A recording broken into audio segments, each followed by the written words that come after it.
So in last lecture, we have started with the new topic, that is atomic spectrum.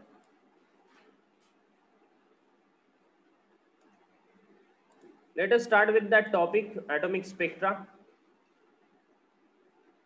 Actually इथे थोडाफार sequence change केलेला आहे. हा जो पर्टिक्युलर पोर्शन आहे हा बोर्स ॲटॉमिक मॉडेल नंतर तुम्हाला दिला पाहिजे होता, पण हा आधी मेन्शन केलेला आहे. But first of all we will discuss the Bohr's नाही, बोर्स ॲटॉमिक मॉडेल नंतर बघूया. डायरेक्टली पहिल्यांदा ॲटॉमिक स्पेक्ट्रम बघून घेऊया. Okay, then Bohr's atomic model असेल आपलं. बघा, त्यासाठी फक्त बोर्स ॲटॉमिक मॉडेलचा आपल्याला एक पोस्टुलेट घ्यावा लागेल for that particular understanding of the spectral line. This is that topic. This is the topic today we have to discuss. So instead of that, today we will use the whiteboard. Whiteboard use करायचं आहे आपल्याला. ठीक आहे.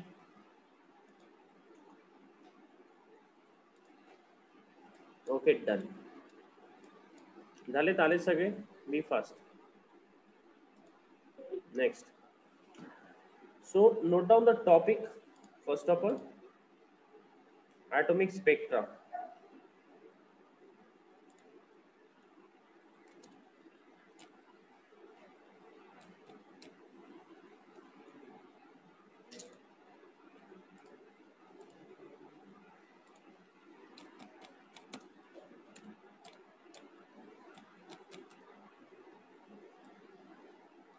याला atomic spectrum पण म्हटलं जातं, atomic spectra पण म्हटलं जातं.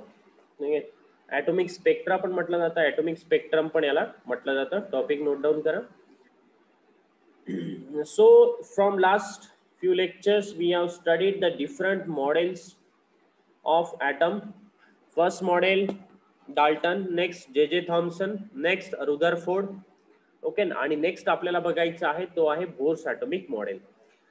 But before that, let us understand first of all what is the atomic spectra, or what do you mean by the atomic spectrum. बरोबर. तर त्याच्या आधी तुम्हाला स्पेक्ट्रम म्हणजे काय हे लक्षात यायला पाहिजे. काल मी तुम्हाला एक एक्सपेरिमेंट सांगितलेला होता, ॲटॉमिक स्पेक्ट्राचा जस्ट आपण स्टार्ट केलं होतं. तर पहिल्यांदा स्पेक्ट्रम म्हणजे काय स्टडी करूया. बघा, हा टॉपिक थोडासा तुम्हाला जड वाटेल, पण पूर्ण डेप्थ मध्ये लक्ष द्या, कारण यामध्ये नीट आणि जेडबल मध्ये खूप जास्त क्वेश्चन विचारले जातात. स्टेट बोर्ड मध्ये पण एक सिंपल क्वेश्चन तर आहे ॲटॉमिक स्पेक्ट्रावर. बरोबर, टॉपिक आहे ॲटॉमिक स्पेक्ट्रा. तर मग स्पेक्ट्रा किंवा स्पेक्ट्रम हा वर्ड तुम्ही 8-9 स्टेट मध्ये कुठेतरी बघितला असेल. स्पेक्ट्रम बघितलेला आहे, लाईटचा एक स्पेक्ट्रम होतो. बरोबर, त्यामध्ये काय केलं होतं तुम्ही आठवत असेल तर एक असा प्रिझम घेतला होता. ठीक आहे, आणि या प्रिझमवर एक व्हिजिबल लाईट तुम्ही इन्सिडेंट केला होता, आठवत असेल तर. एक व्हिजिबल लाईट काय केला, यस, प्रिझमवर इन्सिडेंट केला. And then what you will observe the different colour light. तुम्हाला काय भेटला, वेगवेगळ्या कलरचे काय भेटले, लाईट भेटले. बरोबर, तर यामध्ये तुम्हाला जे लाईट्स भेटले त्यांची काय असणार, डिफरंट वेवलेंथ. बरोबर, व्हिजिबल स्पेक्ट्रम भेटला, त्याला आपण VIB GI OR म्हणतो, विक बॉर. ठीक आहे, व्हायोलेट, इंडिगो, ग्रीन रेडिएशन, अशा प्रकारचा काहीतरी स्पेक्ट्रम बघितला होता. तो तुमचा 8-9 स्टेटचा पार्ट आहे. बघा, तर या पर्टिक्युलर पोर्शनला काय म्हटलं होतं आपण, स्पेक्ट्रम. तो आता इथे आपल्याला स्टडी करायचा नाहीये, फक्त स्पेक्ट्रम साठी मी सांगतोय तुम्हाला की स्पेक्ट्रम म्हणजे काय असतं तर. ठीक आहे, तर याला आपण काय म्हटलं, स्पेक्ट्रम. याला काय म्हटलं होतं आपण, स्पेक्ट्रम. ठीक आहे.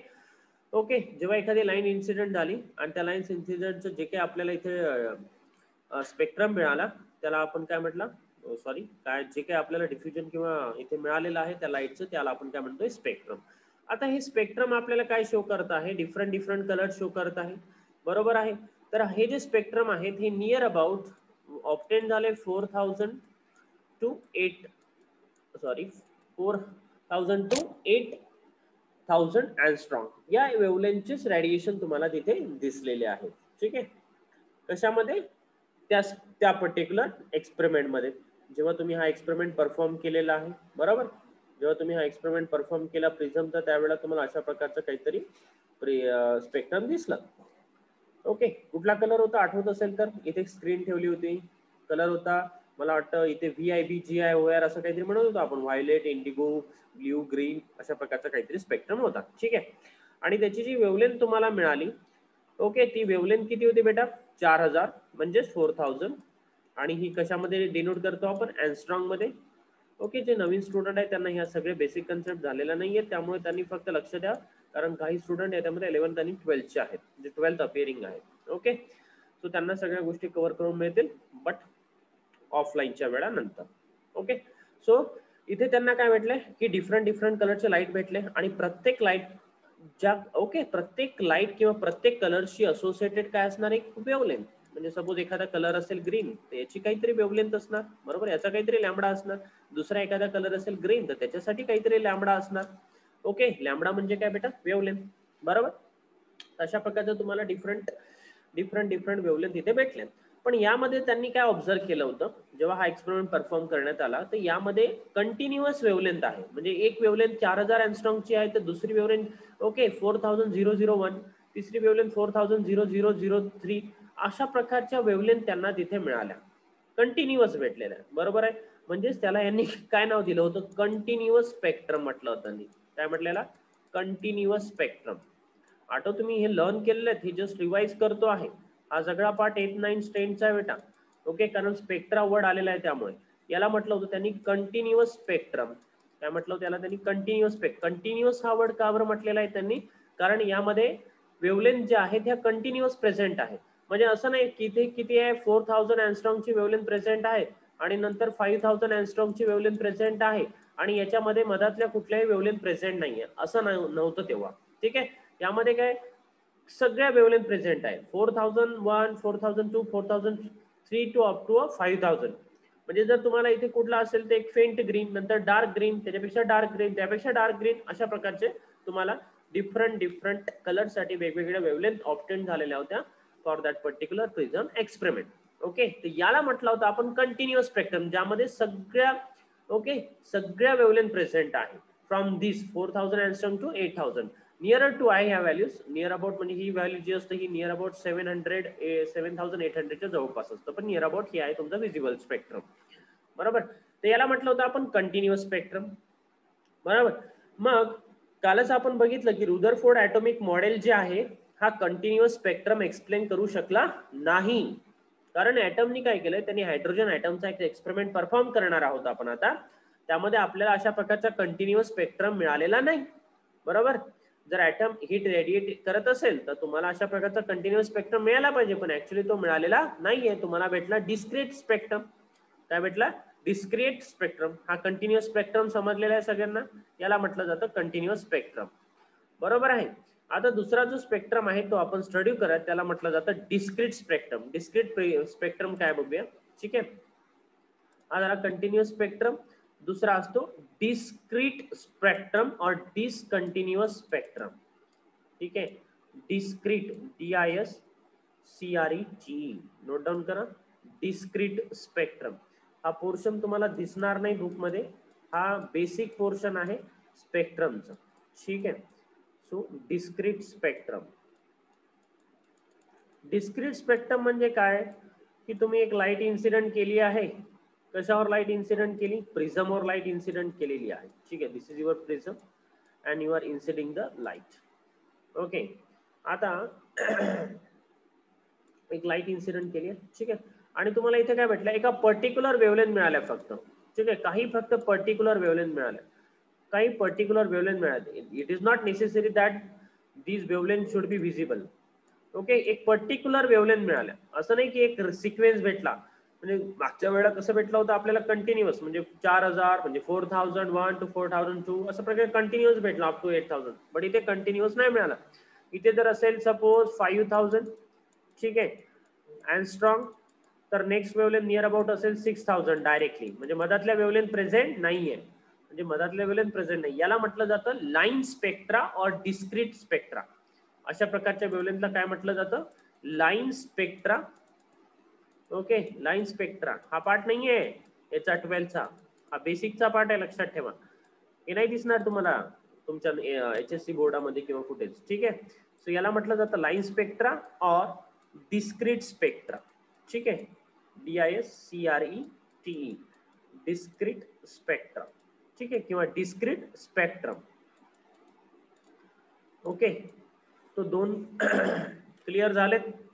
लाईन स्पेक्ट्रम किंवा डिस्क्रीट स्पेक्ट्रम म्हणजे काय असणार, एका पर्टिक्युलर वेवलेंथ भेटणार. इथे काय भेटणार,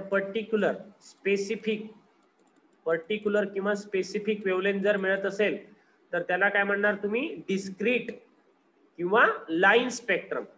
ओके, पर्टिक्युलर वेवलेंथ मिळत असेल तर त्याला काय म्हणणार तुम्ही, लाईन स्पेक्ट्रम और डिस्क्रीट स्पेक्ट्रम. बरोबर. कंटिन्युअस स्पेक्ट्रम कधी, कंटिन्युअस वेवलेंथ भेटत आहे त्याला म्हणणार तुम्ही कंटिन्युअस स्पेक्ट्रम. क्लिअर. तर अशा प्रकारचा तुम्हाला लाईन स्पेक्ट्रा ऑब्झर्व झाला आहे. कुठल्या एक्सपेरिमेंट मध्ये, हायड्रोजनच्या एक्सपेरिमेंट मध्ये. ओके, आणि त्यावरच रुदरफोर्डचं मॉडेल कुठे फेल ठरलं तिथे, की रुदरफोर्ड नुसार, बरोबर आहे, स्टॅबिलिटीसाठी, for stability of an atom, कारण तो स्टॅबिलिटी एक्सप्लेन करू शकला नाही. At the same time Rutherford could not explain this particular line spectra, कारण त्यांना एक्सपेरिमेंट मध्ये, हायड्रोजन एक्सपेरिमेंट मध्ये ऑब्झर्व झालं की तिथे तुम्हाला लाईन स्पेक्ट्रा भेटतो आहे. बट रुदरफोर्ड हा लाईन स्पेक्ट्रा एक्सप्लेन करू शकला नाही. तर त्या हे कोणी एक्सप्लेन केलं बेटा पुढे, तर दॅट इज नील बोर. कोणी दिलं हे बेटा, नील बोर. बरोबर. तर बघा मग एक्सपेरिमेंट काय होता, कुठल्या एक्सपेरिमेंट वरनं रुदरफोर्डची थेरी फेल ठरली ते पण एकदा बघून घेऊया.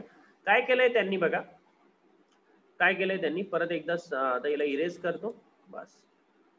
काय केलंय त्यांनी, एक ट्यूब घेतला. ठीक आहे, एक tube, let us suppose this is the tube.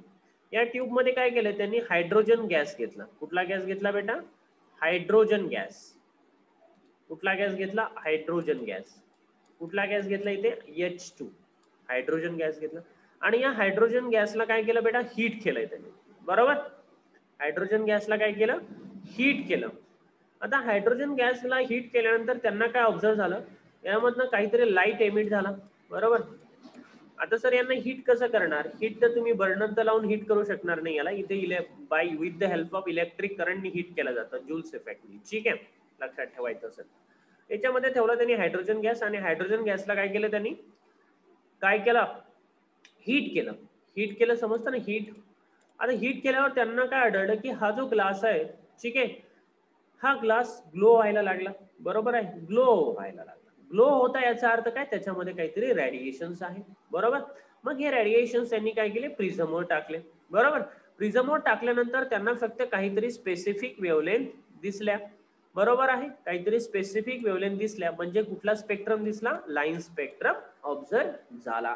हा होता तुमचा हायड्रोजन गॅसवरचा एक्सपेरिमेंट.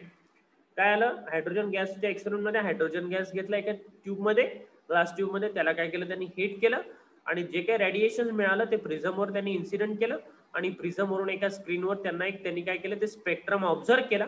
हा विजिबल असू शकतो, नॉट विजिबल असू शकतो. ओके. तर ऑब्झर्व केल्यानंतर त्यांना एक स्पेसिफिक वेवलेंथ मिळाला. स्पेसिफिक वेवलेंथ भेटल्या, पर्टिक्युलर वेवलेंथ भेटल्या, कंटिन्युअस मिळाल्या नाही. म्हणजे त्यांनी काय म्हटलं की हा डिस्क्रीट स्पेक्ट्रम किंवा लाईन स्पेक्ट्रम शो करतो आहे. बरोबर आहे. मग असं सगळ्यांच्या बाबतीत असेल. बरोबर आहे. म्हणजे तुम्हाला जो लाईन कंटिन्युअस स्पेक्ट्रम ऑब्टेंड व्हायला पाहिजे, तो कंटिन्युअस स्पेक्ट्रम ऑब्टेंड होत नाहीये. तो कसा स्पेक्ट्रम ऑब्टेंड होतो, डिस्क्रीट स्पेक्ट्रम ऑब्टेंड होतो. इथपर्यंत लक्षात ठेवा. फक्त सध्या तुम्ही काय लक्षात ठेवणार, तुम्ही सध्या फक्त मी जे सांगतो तेवढं लक्षात ठेवा. तर फायनल कन्क्लुजन देतो आहे. आतापर्यंत जेवढं काही मी सांगितलेलं आहे त्यामध्ये बघा, फायनल कन्क्लुजन काय बेटा, की स्पेक्ट्रम दोन प्रकारचे असतात. बरोबर आहे. स्पेक्ट्रम दोन प्रकारचे असतात. ऍक्च्युली त्याच्यामध्ये इमिशन स्पेक्ट्रम बद्दल आपण डिस्कस करतो आहे. हे कुठले स्पेक्ट्रम आहे, सगळे इमिशन स्पेक्ट्रम आहे. कशाबद्दल डिस्कस करतोय आपण, इमिशन स्पेक्ट्रम. तर स्पेक्ट्रमच्या टाइप्स मध्ये लाईन स्पेक्ट्रम आहे आणि कंटिन्युअस स्पेक्ट्रम. कंटिन्युअस स्पेक्ट्रम कधी मिळतो आपल्याला, ओके, लाईटच्या एक्सपेरिमेंट मध्ये. बरोबर आहे. पण जेव्हा तुम्ही हायड्रोजन गॅसला तुम्ही हीट केला, तर त्यावेळेला तुम्हाला कुठला स्पेक्ट्रम भेटला, डिस्क्रीट स्पेक्ट्रम भेटला. बरोबर आहे, डिस्क्रीट स्पेक्ट्रम. एवढं लक्षात ठेवायचे सध्या परिस्थितीत. क्लिअर आहे. डिस्क्रीट स्पेक्ट्रम लक्षात आहे, discrete spectrum. Okay, done.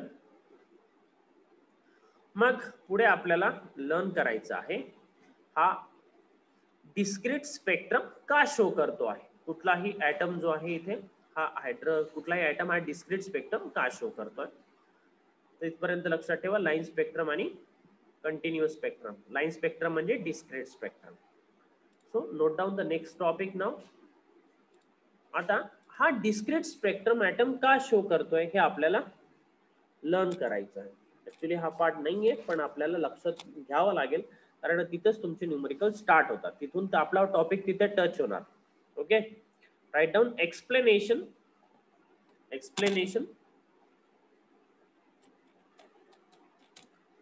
For emission in bracket लिया. ठीक आहे, लाईन और डिस्क्रीट तर माहिती आहे, मी परत परत ते लिहित नाही. लाईन म्हणजेच काय, डिस्क्रीट आहे, लक्षात ठेवायचं. Spectrum. Okay, explanation for line spectrum. Okay, हा हे एक्सप्लेनेशन कोणी दिलं? नील बोरनी. बेटा कोणी दिलं हे एक्सप्लेनेशन? नील बोरनी दिलेलं आहे. How the line spectrum it is obtain. Line स्पेक्ट्रमच तुम्हाला का बरं मिळतो आहे, कंटिन्युअस स्पेक्ट्रम का बरं मिळत नाहीये, त्याचं एक्सप्लेनेशन तुम्हाला नील बोरच्या मॉडेलवरनं मिळतं. आता नील बोरचं मॉडेल न झाल्यामुळे फक्त नील बोरचे फक्त काही पॉइंट्स फक्त मी इथे मेन्शन करतो आहे. बरोबर आहे. बघा, नील बोरनी काय सांगितलंय तुम्हाला, की हा जो इलेक्ट्रॉन आहे, बरोबर, हा इलेक्ट्रॉन एका पर्टिक्युलर ऑर्बिट मध्येच रिव्हॉल्व होतो. ठीक आहे, हा इलेक्ट्रॉन जो आहे हा एका पर्टिक्युलर ऑर्बिट मध्येच रिव्हॉल्व होणार. ठीक आहे, हा कुठल्याही ऑर्बिट मध्ये, जसं म्हटलं होतं रुदरफोर्डनी की it revolve in any orbit. कोण सांगतो? रुदरफोर्ड काय सांगत होता? It revolve in any orbit. But Niels Bohr नुसार हा जो इलेक्ट्रॉन आहे, हा इलेक्ट्रॉन हा पर्टिक्युलर ऑर्बिटलाच काय होतो बेटा? रिव्हॉल्व होतो. एका पर्टिक्युलर ऑर्बिटलाच काय होणार? रिव्हॉल्व होणार. तो कुठेही रिव्हॉल्व होणार नाही. कुठेही रिव्हॉल्व होणार नाही, तो पर्टिक्युलर ऑर्बिटलाच रिव्हॉल्व होणार. ओके, कोणी सांगितलं हे? नील बोरनी. ठीक आहे, आणि कशावरनं सांगितलं? हायड्रोजन गॅस एक्सपेरिमेंट वरनं सांगितलेलं आहे, की हा जो इलेक्ट्रॉन आहे हा पर्टिक्युलर ऑर्बिट मध्येच रिव्हॉल्व होणार. हा एनी ऑर्बिट मध्ये रिव्हॉल्व होणार नाही. कुठल्या तरी एका ऑर्बिट मध्ये तो रिव्हॉल्व होतो. आणि नील बोरनी त्याच्याशी असोसिएटेड एक एनर्जी पण दिली आहे, की इलेक्ट्रॉन ज्या ऑर्बिट मध्ये रिव्हॉल्व होतोय ना, तर त्याला त्याच्याशी असोसिएटेड असणारी एनर्जी किती असणार हे पण नील बोरनी आपल्याला सांगितलं होतं. की सपोज हा इलेक्ट्रॉन आहे, हा इलेक्ट्रॉन फर्स्ट ऑर्बिट मध्ये रिव्हॉल्व होत आहे, तर याच्याशी असोसिएटेड एक काहीतरी एनर्जी असणार. हा इलेक्ट्रॉन आहे, हा सेकंड ऑर्बिट मध्ये, म्हणजे याच्याशी असोसिएटेड काहीतरी एनर्जी असणार. हा इलेक्ट्रॉन थर्ड ऑर्बिट मध्ये आहे, याच्याशी असोसिएटेड काय आहे? एनर्जी आहे. कोणी सांगितलं? नील बोरनी सांगितलं. आणि त्या एनर्जीचा त्यांनी फॉर्म्युला पण त्यांनी दिला. बरोबर आहे. त्या व्यतिरिक्त त्यांचं असं म्हणणं होतं की हा इलेक्ट्रॉन हा जो आहे हा ऑलवेज स्टेबल राहण्याचा प्रयत्न करतो. ऑलवेज स्टेबल राहण्याचा प्रयत्न करतो. ओके, हा नेहमी नेहमी हा स्टेबल राहण्याचा प्रयत्न करेल. बघा, 3-4 वेळा सांगतो मी, हा इलेक्ट्रॉन नेहमी काय कसा राहील? स्टेबल राहील. बरोबर आहे.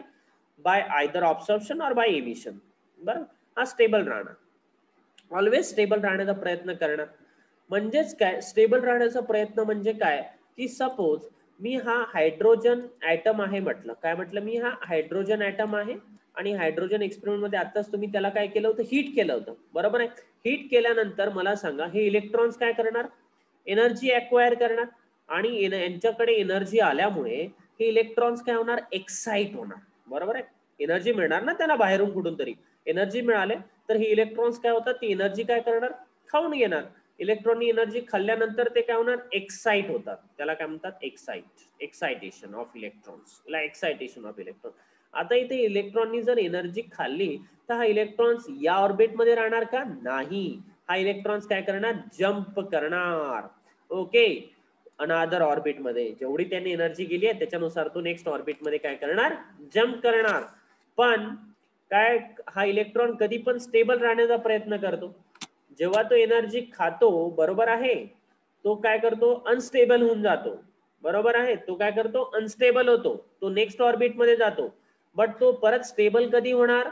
त्याच ऑर्बिट मध्ये रिटर्न आल्यानंतर तो काय होणार? स्टेबल होणार. बरोबर आहे. परत एकदा सांगतोय मी तुम्हाला, हायड्रोजन गॅस आहे, आपण हीट केला. हीट केल्यानंतर इलेक्ट्रॉननी एनर्जी अक्वायर केली. एनर्जी अक्वायर केल्यानंतर हा इलेक्ट्रॉन काय करणार? अप्पर मोस्ट स्टेज मध्ये किंवा नेक्स्ट ऑर्बिट मध्ये जाणार, बरोबर आहे. बट इलेक्ट्रॉन काय करतो, स्टेबल राहण्याचा प्रयत्न करतो, त्यामुळे तो तिथे जास्त काळ टिकणार नाही. तो काय करणार, परत आपल्या ओरिजिनल जिथे त्याला स्टॅबिलिटी मिळतं त्या ठिकाणी तो परत येणार, बरोबर आहे. मग ड्युरिंग दॅट ट्रान्झिशन जेव्हा हा higher energy to lower energy येणार, तेव्हा हा इलेक्ट्रॉन्स काय करणार बेटा, रेडिएट करणार. जे काही त्यांनी हीट ॲक्वायर केली होती ती एनर्जी तो काय करणार, रेडिएट करणार बेटा. ओके. आणि याचा स्पेक्ट्रम त्यांनी ऑब्झर्व केला आणि हा स्पेक्ट्रम त्यांना मिळाला डिस्क्रीट स्पेक्ट्रम किंवा लाईन स्पेक्ट्रम. आणि हाच आपल्याला स्टडी करायचा आहे, त्यालाच म्हणतो आपण ॲटॉमिक स्पेक्ट्रम. ओके. मग नेल बोरनी काय सांगितलं की प्रत्येक इलेक्ट्रॉनला ज्या ठिकाणी तो ऑर्बिटमध्ये रिव्हॉल्व होतोय त्याच्याशी असोसिएटेड एक एनर्जी आहे, त्याचा त्यांनी फॉर्म्युला पण दिलेला आहे. तो फॉर्म्युला बघून घेऊया आता. काय म्हटलं होतं नील बोरनी, त्यांनी सांगितलं होतं की energy of electron in that particular orbit it is given by -13.6. सध्या लक्षात ठेवा हा फॉर्म्युला, नंतर नंतर जसं तुम्ही येणार तसं आपण याला डिराईव्ह पण करून सांगेल, पण त्याची गरज नाहीये सध्या. ठीक आहे. 13.6 Z square by N square electron volt. ठीक आहे. हा फॉर्म्युला नील बोरनी दिला. Okay. This is the energy of electron in that particular orbit where okay z is the atomic number. z काय, atomic number. what is the atomic number of hydrogen? Chemistry मध्ये व्हायचं असेल atomic number वगैरे काय, periodic table व्हायचं आहे तुमचं अजून, बरोबर. 11 चे स्टुडंट आहेत ज्यांचं व्हायचं असेल ते. ठीक आहे. ह्या बेसिक्स लागणार तुम्हाला. ॲटॉमिक नंबर जो आहे, ॲटॉमिक नंबर हायड्रोजन साठी किती असतो बेटा, लक्षात ठेवायचा. हायड्रोजन साठी किती असतो ॲटॉमिक नंबर बेटा, 1. ठीक आहे. आणि where n is equal to okay orbit number, कुठला ऑर्बिट आहे, ठीक आहे, ऑर्बिट नंबर बरोबर. म्हणजे इलेक्ट्रॉन ज्या ऑर्बिट मध्ये असणार त्या ऑर्बिटची काहीतरी एक स्पेसिफिक एनर्जी आहे, असं कोण सांगतं आपल्याला बेटा, बोर सांगतं, नील बोर. ठीक आहे. काय सांगतं, इलेक्ट्रॉन ज्या पर्टिक्युलर ऑर्बिट मध्ये असणार त्याच्याशी असोसिएटेड काहीतरी एनर्जी आहे. ठीक आहे. बघा आता मी काय करतो आहे, या फॉर्म्युल्यानुसार सगळे एनर्जी कॅल्क्युलेट करतो. ह्या तुम्ही फक्त नोट डाऊन करायचे आहे सध्या परिस्थितीत. ओके. लक्षात ठेवा, परत सांगतोय मी, आपला काय टॉपिक चालू आहे, explanation of emission of line spectra. Okay. ह्या आहे तुमचा according to Niels Bohr. This is the formula for the energy of electron in that particular orbit. Okay.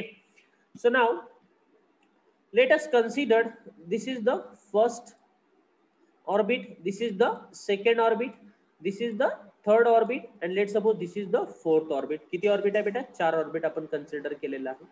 बघा हा फॉर्म्युला मी इरेज करतो, नोट डाऊन केलाय सगळ्यांनी. Okay. Where z is the atomic number and n is the orbit number. आता मला जर suppose first orbit मधल्या इलेक्ट्रॉनची एनर्जी कॅल्क्युलेट करायची असेल तर मी काय करणार, यांच्या ठिकाणी 1 पुट करणार, बरोबर. मला काय फाइंड आउट करायचं आहे, energy of electron in first orbit.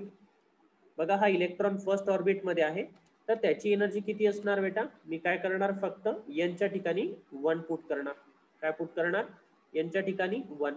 मी म्हणतोय energy of electron in first orbit, तर मी याला नाव दिलं E1 -13.6 इंटू, बघा झेड म्हणजे ॲटॉमिक नंबर आहे, त्याचा स्क्वेअर आहे, 1 चा स्क्वेअर म्हणजे 1च येणार, नेन स्क्वेअर, बरोबर आहे, फर्स्ट आहे.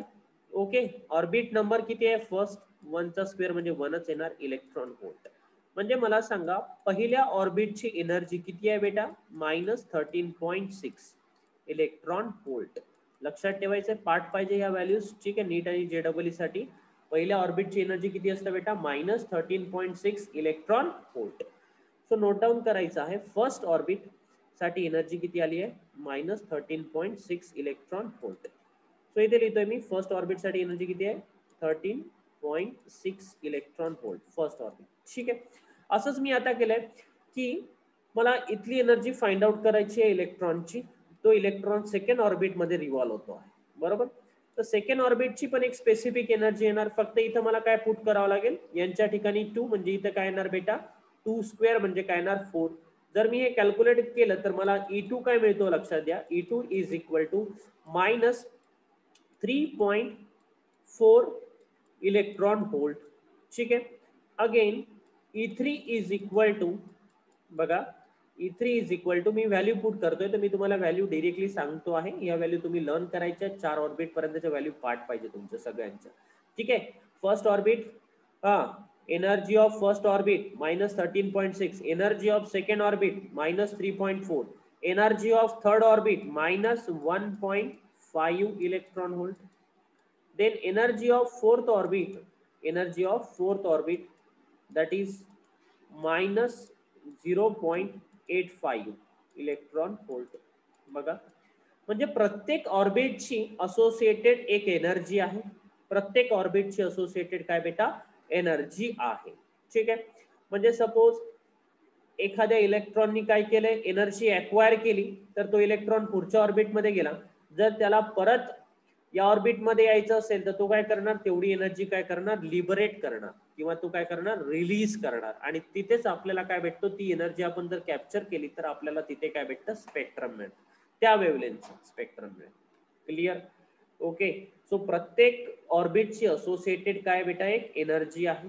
ठीक आहे. यस.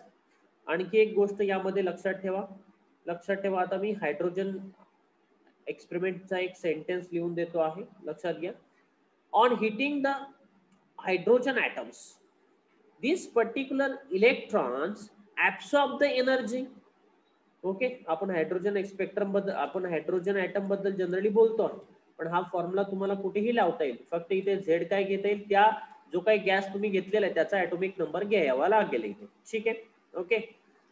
असा प्रत्येक बघा लक्षात घ्या हा प्रत्येक मी हायड्रोजन घेतलाय तर तुम्हाला एक स्पेसिफिक व्हॅल्यू मिळते.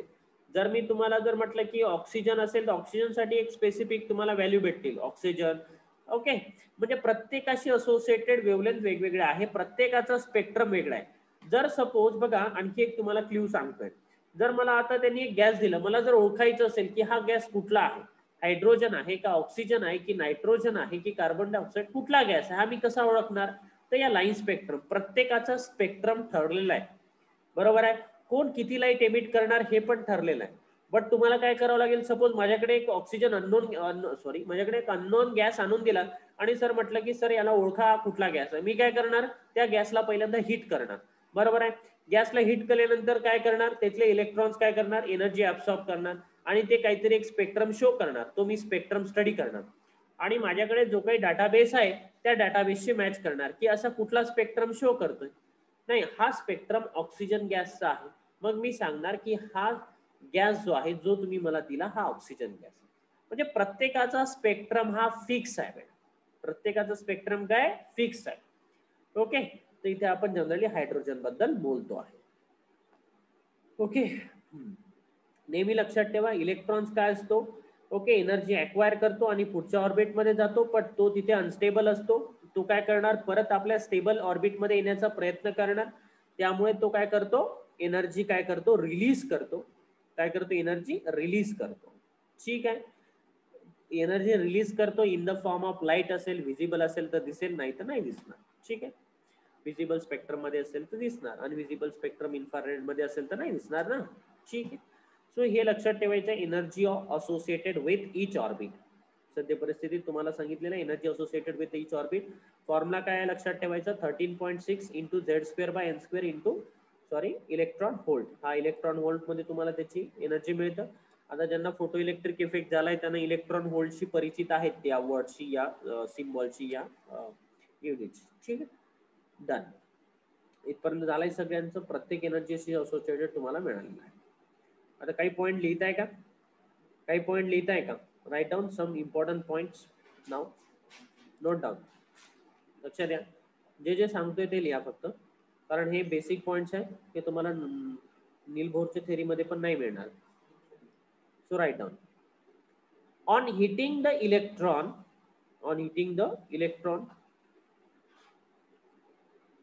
on heating the gas electron absorb the energy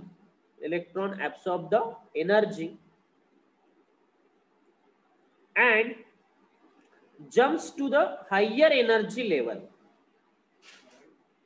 and jumps to the higher energy level. First point. Okay, on hitting, hit केल्यानंतर काय करतं, इलेक्ट्रॉन्स काय करतं बेटा, एनर्जी ऍब्सॉर्ब करतं. On hitting electron absorb the energy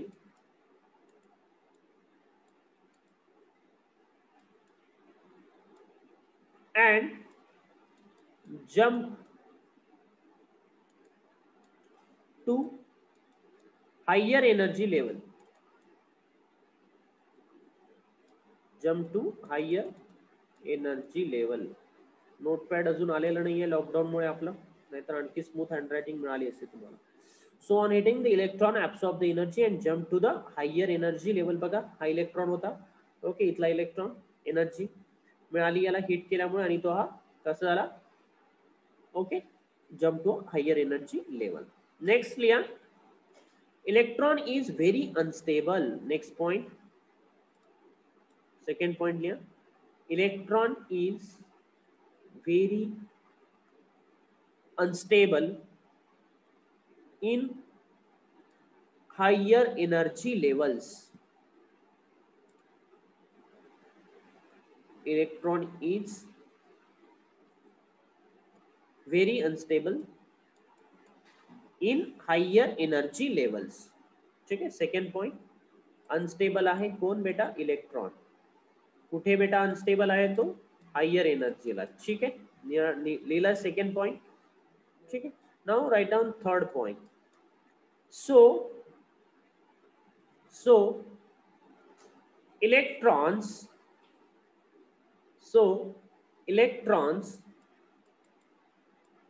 falls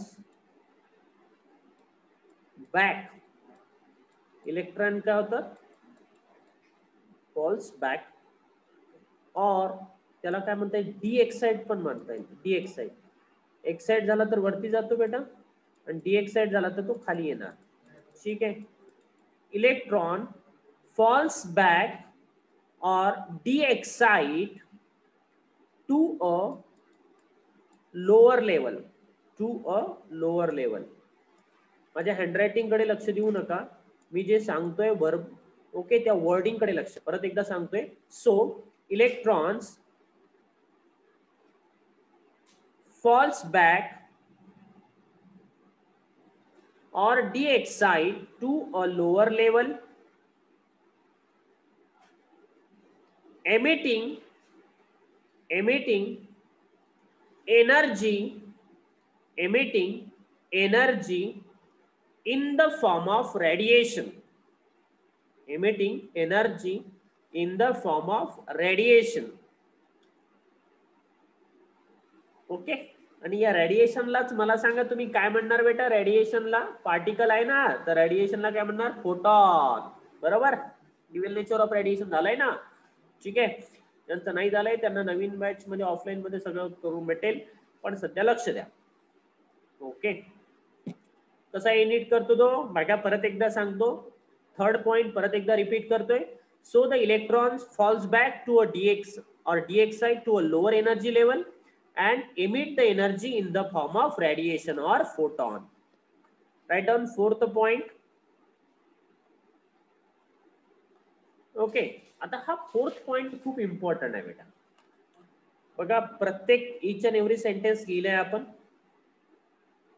fourth point मध्ये आपल्याला energy calculate करायची आहे, की हा एनर्जी रेडिएट करतो, एवढं तुमचं म्हणणं बरोबर आहे. चला याला इरेज करूया. आता तुम्ही काय सांगितलं की इलेक्ट्रॉन हा जेव्हा फॉल बॅक होणार किंवा डी एक्साइट होणार तेव्हा तो एनर्जी काय करणार, रिलीज करणार. मग ही एनर्जी किती असणार, बरोबर. तो आत्ताच आपला फोटॉन झालेला आहे, तर आपण एनर्जी कशाने रिप्रेझेंट करतो, HV नी. बरोबर. मग हा किती एनर्जी रेडिएट करणार, हे जे ऑरेंज कलर दिसतंय तुम्हाला, ऑरेंज कलर दिसतंय ना, याची एनर्जी किती असणार, याची एनर्जी किती असणार, ती एनर्जी आपण आता कॅल्क्युलेट करूया. बरोबर. Suppose now this particular electron, it falls from now third orbit to second orbit. बरोबर. बघा ही आहे सेकंड ऑर्बिट आणि ही आहे तुमची थर्ड ऑर्बिट. बरोबर. हा एक्साइट होऊन सेकंड टू थर्ड गेला, दी एक्साइट होऊन थर्ड टू काय येणार बेटा, सेकंड येणार, थर्ड टू सेकंड येणार. म्हणजे इथला एनर्जी डिफरन्स जो काही असेल ती एनर्जी हा काय करणार, रेडिएट